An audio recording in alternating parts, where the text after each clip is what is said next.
दोस्तों, कहानी की शुरुआत होती है एक ऐसी जेल को दिखाते हुए जहां लोग अपने गुनाहों के लिए अपनी मर्जी से खुद को सजा देने आते हैं और एक एक करके सभी अपना इंटरव्यू देते हैं, जिसमें ये लोग बताते हैं कि आखिर ये कौन है और यहाँ किस गिल्ड की वजह से आए हैं। इन्हीं में से हम परमपुएन नाम की एक लड़की को देखते हैं जो सभी की तरह अपने आप को सजा देने के लिए यहाँ पे आई थी, क्योंकि उससे लगता है कि वो एक बच्चे की मौत की जिम्मेदार है।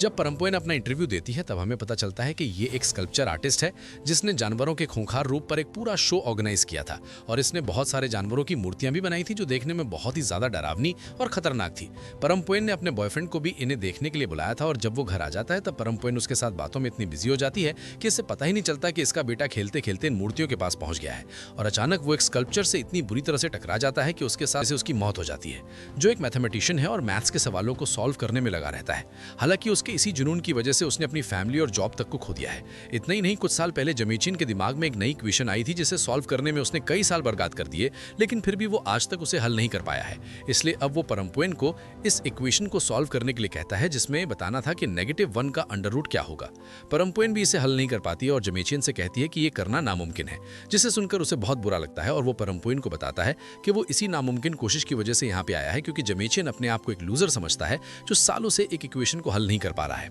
खैर, इसके बाद हम मास्टर को देखते हैं जो इस ऑर्गेनाइजेशन यानी जेल को पूरी तरह से हैंडल करता है, लेकिन असल में इस जेल को बनाने वाला कौन है ये अभी तक मूवी में नहीं बताया गया है। वहीं ये जो मास्टर है वो खुद भी एक कैदी है और इस जेल में इनका पूरा ग्रुप है जिसे लॉयलिस्ट कहा जाता है। ये लोग इस बात का पूरा ध्यान रखते हैं कि सभी कैदियों को खाना टाइम पर और भरपूर मिल पाए। दरअसल ये जेल एक टार की तरह है जिसमें 333 से ज्यादा मंजिलें हैं और हर दिन ऊपरी मंजिल से खाना मिलना शुरू होता है और सबसे पहले फर्स्ट फ्लोर पर जाता है, फिर सेकंड फ्लोर पर, फिर थर्ड फ्लोर पर। लेकिन इन कैदियों में कुछ कैदी ऐसे भी हैं जो बिना दूसरों की परवाह किए ज्यादा से ज्यादा खाना ले लेते हैं और इस तरह 100वें फ्लोर तक आते आते खाना लगभग खत्म हो जाता है और नीचे फ्लोर वाले कैदियों को तकरीबन भूखा ही रहना पड़ता है। इसके बाद हम बारबेरियंस नाम के ग्रुप को देखते हैं और ये वही लोग हैं जो दूसरों के खाने की परवाह नहीं करते हैं। यहाँ तक कि ये ग्रुप अपने खाने के लिए कुछ भी कर सकता है और किसी को भी मार सकता है। इसी वजह से निचले प्लेटफॉर्म के लोगों को खाना नहीं मिल पाता है और वो भूख की वजह से मर जाते हैं। हालांकि मास्टर चाहता है कि सभी को बराबर खाना मिले, इसलिए खुद भी 1 महीने तक खाना नहीं खाता है और अपने ग्रुप के लोगों को भी खाना नहीं देता है ताकि निचले फ्लोर वाले लोगों को खाना मिल सके और वो भूख की वजह से ना मरे।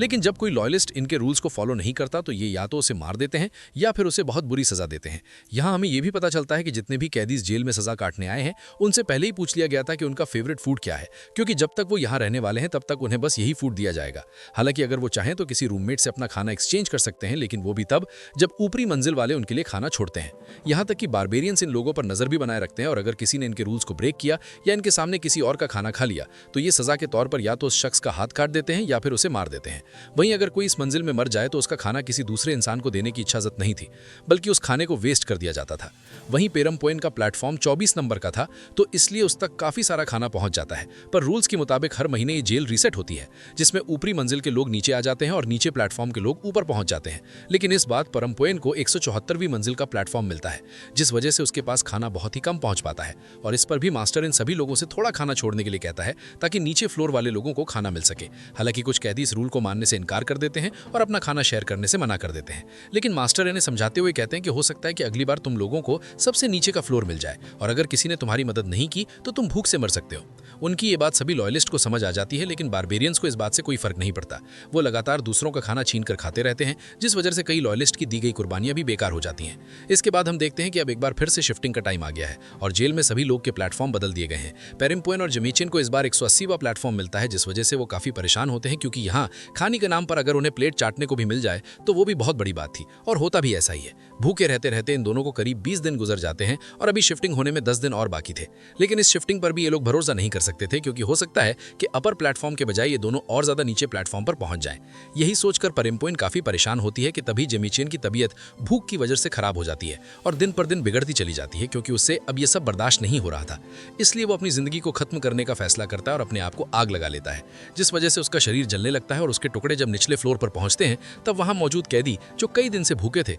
वो बिना कुछ सोचे समझे उन्हें खाने लगते हैं। इधर जमीचिन के मरने के बाद परमपुएन को सहाबत नाम की एक नई रूममेट मिल जाती है, जिसका हाथ पहले से ही कटा हुआ था क्योंकि उसने लॉयलिस्ट के रूल को ब्रेक किया था। दरअसल सहाबत ने जेल में पड़ी एक लाश को एक भूखे कैदी को खिला दिया था। ये बात जब मास्टर को पता चली तो उन्होंने उस शख्स की आंखें निकालकर उसे मार दिया, जबकि सहाबत का एक हाथ काट दिया। अभी ये दोनों बात कर ही रही होती हैं तभी इनके सामने खाने की लिफ्ट आ जाती है, जिसमें बहुत सारा खाना मौजूद था, क्योंकि आज जेल की शिफ्ट चेंज चेंज हुई थी और खुशकिस्मती से इनके ऊपर वाले फ्लोर पर मौजूद सभी लोग लॉयलिस्ट थे जो नीचे फ्लोर वाले लोग के लिए खाना बचाते थे, इसलिए इन दोनों को आज भरपेट खाने को मिलता है। लेकिन ये नीचे फ्लोर वाले कैदियों को भी मिल पाए, इसलिए सहाबत और परिम्पोइन दोनों लिफ्ट के साथ जाने का फैसला करती हैं ताकि ये खाने की हिफाजत कर सकें और ये बराबर सभी को मिल सके। तभी इन्हें याद आता है कि जेल का नया मास्टर सेलेक्ट कर लिया गया है जिसका काम खाने की रखवाली करना ही है, इसलिए दोनों पहले नया मास्टर के पास जाती हैं और उससे बातचीत करके उससे भी अपने प्लान में शामिल कर लेती हैं। हालांकि नया मास्टर पहले तो मना करता है लेकिन फिर मान जाता है। अब ये सब मिलकर बारबेरियन से लड़कर उन्हें खत्म करने के बारे में सोचते हैं और एक एक करके सभी लॉयलिस्ट को अपने साथ मिला लेते हैं और फिर बारबेरियंस पर अटैक कर देते हैं, जिसके बाद लॉयलिस्ट और बारबेरियंस के बीच एक बहुत ही खतरनाक लड़ाई होती है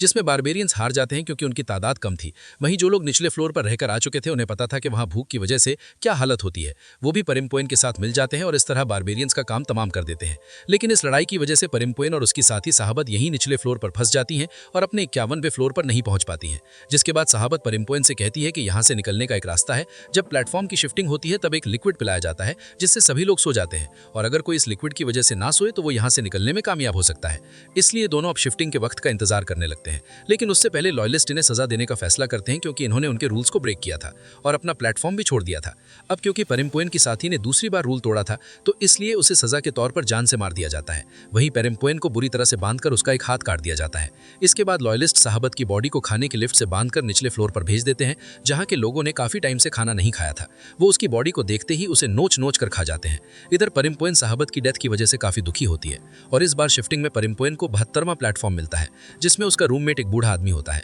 जो परिम्पोइन को एक चाकू देता है। इस चाकू को देखते ही उसके जहन में बारबेरियंस की जगह लॉयलिस्ट को मारने का ख्याल आता है क्योंकि वो अब उनसे बदला लेना चाहती थी। इसलिए परिम्पोइन इस बूढ़े आदमी को लेकर खाने के लिफ्ट के साथ बारबेरियंस के पास जाती है और उन्हें लॉयलिस्ट से लड़ने के लिए उकसाती है, जिसके बाद वो दो लोगों को जमा करके अपना ग्रुप काफी बड़ा बना लेती है। जैसे ही खाना खत्म होता है इसलिए लोग लॉयलिस्ट के प्लेटफॉर्म पर पहुंच जाते हैं जहां जाते ही परिम्पोइन जंग का ऐलान कर देती है। हालांकि यहां मौजूद सभी लॉयलिस्ट को लगता है कि ये लड़ाई खाने की वजह से हो रही है, लेकिन असल में ये लड़ाई खाने की नहीं बल्कि आजादी की लड़ाई थी क्योंकि परिम्पोइन अब यहां से निकलना चाहती थी। इधर बारबेरियंस और लॉयलिस्ट के बीच लड़ाई शुरू हो जाती है और दोनों एक दूसरे को काफी ज्यादा टॉर्चर करते हैं। इस लड़ाई में कई बारबेरियंस और कई लॉयलिस्ट मारे जाते हैं। इसी दौरान लॉयलिस्ट के मास्टर को पता चल जाता है कि इस लड़ाई की असली वजह परिम्पोइन है, इसलिए ये इसे पकड़ लेता है और मारने ही वाला होता है कि परिम्पोइन मदद के लिए बारबेरियंस को बुलाती है। लेकिन जब कोई भी नहीं आता तो ये खुद ही मास्टर से मुकाबला करने का फैसला करती है और एक बड़े से चाकू से मास्टर के सर पर वार कर उसे मार देती है। इसी वक्त खाने का भी टाइम हो जाता है और लिफ्ट के साथ कई मरे हुए लोग नीचे गिरने लगते हैं और इस तरह नीचे फ्लोर वाले कैदियों को खाना मिल जाता है। वहीं परिम्पोइन को और 331वां प्लेटफॉर्म मिलता है जहां सांस लेना